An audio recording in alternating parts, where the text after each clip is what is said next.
There's a good chance Uncle Sam will be staying home starting late tomorrow night. Lawmakers in Washington have not been able to agree on a federal budget.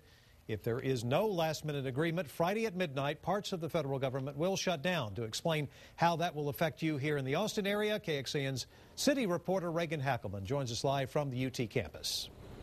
Well, Robert, if the government shuts down, it will not affect the city of Austin, but its effects will be felt here in Austin. One of those places right behind me, the LBJ Presidential Library, will have to shut its doors if the government shuts down. Now, the library is run by the National Archives, and the building itself is a federal building. A spokesperson for the library says there is never a good time to shut the library down, and this week is especially a bad time.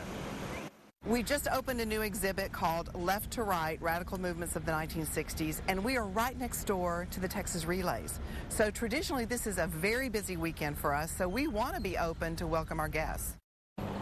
Now, elsewhere in Austin, Camp Mayberry, which is home to the Texas National Guard, has about 150 employees, federal employees, both military and civilian. They are not sure how a government shutdown would affect them quite yet. The possible shutdown would not have an effect on Austin's International Airport. FAA employees and TSA screeners are considered essential government employees. Now, if you're waiting on a passport to get processed, you're going to have to wait a little longer if the government shuts down. They will stop processing passport applications, and if you have a passport in the mail, the post office will not be affected. They do not receive government funding, therefore they will not be affected by the government shutdown, and the IRS here in Austin will also stop processing paper tax returns. Now, there is still time for the government to avoid a government shutdown. The deadline for lawmakers to reach an agreement is midnight on Friday. Reporting live from the UT campus, Reagan Hackelman, KXAN Austin News.